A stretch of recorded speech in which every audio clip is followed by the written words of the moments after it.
नमस्कार दोस्तों।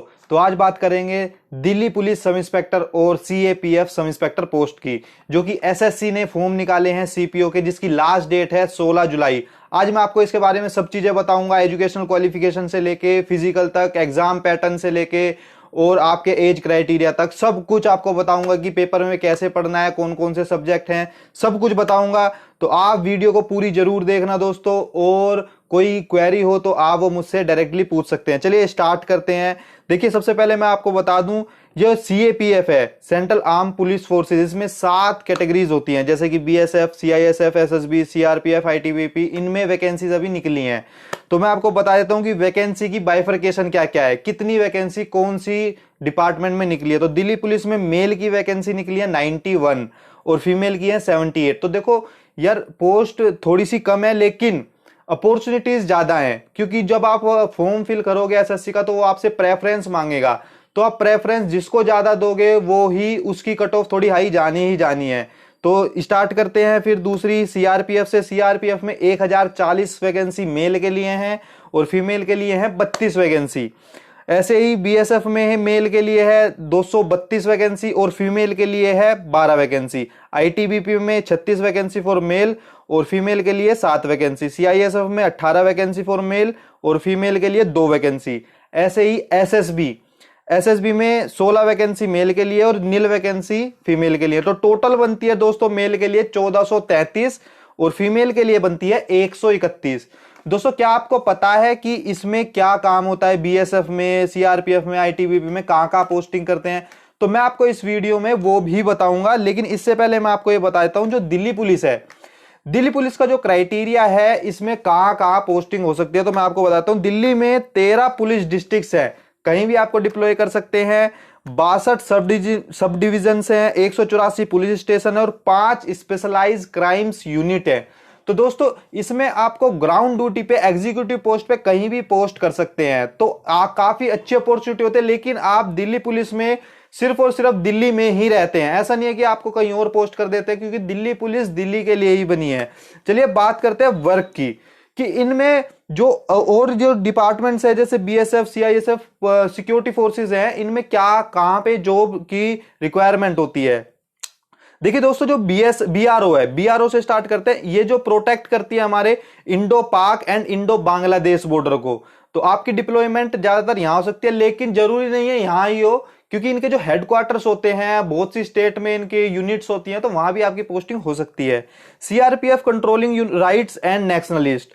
ITBP protect Indo China border, Indo China जो बॉर्डर है उसको आईटीबीपी प्रोटेक्ट करती है। SSB protect Indo Nepal and Indo Bhutan border. CISF protect government infrastructure, E project and industrial units like metro. ठीक है दोस्तों, जो मेट्रो वगैरह होती है उसमें आपने देखा होगा कि CISF की फोर्सेज होती है।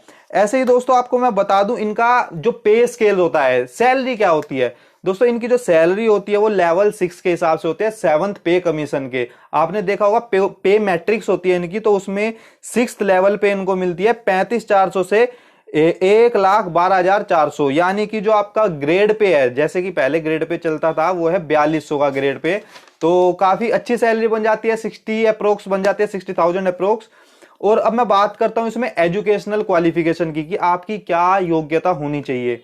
दोस्तों, इसमें ग्रेजुएशन मस्ट है, आपकी ग्रेजुएशन पास चाहिए, कोई टेक्निकल फील्ड नहीं चाहिए इसमें, सिर्फ ग्रेजुएशन आपने किसी भी फील्ड से की है तो आप इसको भर सकते हो।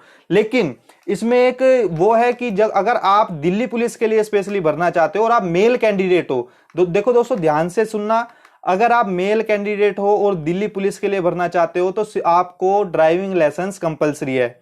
फीमेल के लिए कंपलसरी नहीं है, लेकिन मेल के लिए कंपलसरी है। और वो लाइसेंस होना चाहिए LMV, light motor vehicle, bike plus car. ठीक है दोस्तों, आपको दोबारा बता देता हूं कि अगर आप सिर्फ और सिर्फ दिल्ली पुलिस के लिए अप्लाई कर रहे हैं तो दिल्ली पुलिस के लिए आपके पास ड्राइविंग लाइसेंस कंपलसरी है। जो और सीएपीएफ की पोस्ट हैं उनके लिए कंपलसरी नहीं है, नोटिफिकेशन में साफ साफ लिखा है, वो पढ़ सकते हैं। चलिए बात करते हैं एज की। अगर आपकी एज 20 से 25 साल के बीच है फॉर जनरल कैटेगरी, तो आप इसको अप्लाई कर सकते हैं। अदरवाइज अगर आप ओबीसी से बिलोंग करते हैं तो 3 साल का रिलैक्सेशन मिलेगा, यानी कि आप 28 साल तक भर सकते हैं। और SC ST से बिलोंग करते हैं तो आपको 5 साल का रिलैक्सेशन मिलेगा, यानी आप 20 से और 30 साल तक की उम्र में आप भर सकते हैं। अब दोस्तों आपके मन में सवाल होगा कि फॉर्म भरना कहां से है, तो मैं आपको साइट बता देता हूं ssc.nic.in। आप जाइए ssc.nic.in पे, वहां से भर सकते हैं। हालांकि मैं इसका लिंक अपने डिस्क्रिप्शन में दे दूंगा, आप वहां से डायरेक्ट क्लिक करके फॉर्म भर सकते हैं। अब नेक्स्ट आ जाते हैं कि इनके एग्जाम पैटर्न पे। दोस्तों काफी बच्चों को ये प्रॉब्लम होती है कि एग्जाम कैसे होता है, फिजिकल कैसे होता है, तो इस वीडियो में मैं आपको सारी इन डेप्थ एनालिसिस बताने वाला हूं। देखो दोस्तों, पहले आपका होगा प्री एग्जाम। प्री एग्जाम होता है रिटर्न। रिटर्न में क्या होता है कि आपके एक पेपर होगा, ऑब्जेक्टिव पेपर होगा, जिसमें कि आपके 4 सेक्शन होंगे, इंग्लिश, जीएस, मैथ और रीजनिंग। ये 4 सेक्शन होंगे। चारों सेक्शन होंगे 50-50 क्वेश्चन आएंगे। 50 पे 50 क्वेश्चन होंगे तो टोटल हो गया 200 क्वेश्चन। 200 क्वेश्चन 200 मार्क्स के हो गए। 2 घंटे का पेपर होगा, यानी कि आपको 120 मिनट में 200 क्वेश्चन अटेम्प्ट करने हैं। तो आपको लगेगा दोस्तों कि काफी डिफिकल्ट है, लेकिन ऐसा बिल्कुल भी नहीं है, क्योंकि जो आपका टाइम टेकन सेक्शन है वो है मैथ्स और रीजनिंग। जीएस तो 1 वर्ड होते हैं, आपने पढ़ा और आंसर दे दिया, पढ़ा आंसर दे दिया, उसमें 1 मिनट नहीं लगता। और ऐसे ही इंग्लिश होता है। इंग्लिश में सिर्फ पैसेज में टाइम लगता है, वो इतना टाइम नहीं लेता, 20-25 मिनट में हो जाता है वो सेक्शन। तो आपका जो बेसिकली टाइम लगना है वो रीजनिंग और मैथ्स में लगना है। अगर आपको टाइम शेड्यूल के रिगार्डिंग की स्ट्रेटेजी जाननी है तो आप वो कमेंट सेक्शन में लिख देना। मैं आपको एग्जाम टाइम स्ट्रेटेजी के एक वीडियो भी बना के दे दूंगा कि आपको कौन सा सेक्शन पहले करना है, कौन से क्वेश्चंस बाद में करने हैं। चलिए बात करते हैं इसी के बारे में। अब इसमें नेगेटिव मार्किंग भी होती है दोस्तों, बड़े ध्यान से। अगर आप कोई क्वेश्चन अटेम्प्ट कर रहे हो तो जरूरी नहीं है आप सारे ही अटेम्प्ट करो जिसमें आप शॉर्ट श्योर हो, या 50-50 खेल लो। लेकिन आप ये मत करना कि ये 1 2 3 4 इसमें से कोई भी मार दो, ऐसे मत करना। आपको बस वो देखना है कि 50-50 किसी में लग रहा है तो यही है, तो यही है, 2 ओड 1 आउट कर दिए हैं तो आप उसको अटेम्प्ट कर देना। एग्जाम होगा 19/9 से 5/10 के बीच में। 19 सितंबर से 5 अक्टूबर के बीच में ही एग्जाम होंगे। अब इसके आगे मैं आपको बता देता हूं कि जो जो बच्चे इसको क्वालिफाई करेंगे वो जाएंगे फिजिकल में। फिजिकल होगा, कंसर्न स्टेट्स होती हैं, बहुत सी स्टेट में डिप्लॉय किए जाते हैं, वहां से आपको एडमिट कार्ड मिल जाएगा ऑनलाइन, और आपको वहां पे डेट ऑफ फिजिकल पे जाना पड़ेगा।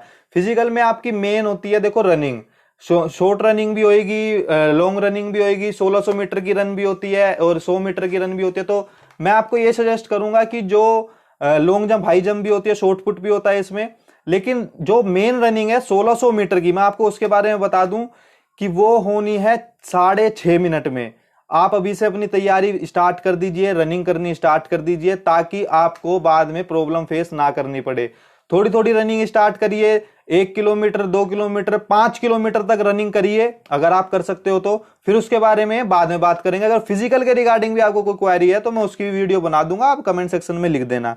अब इसके बाद आते हैं जब आप फिजिकल भी पास कर लेते हो। देखो फिजिकल होता है क्वालिफाइंग नेचर, इसकी मेरिट में, फाइनल मेरिट में कोई नंबर नहीं जुड़ते।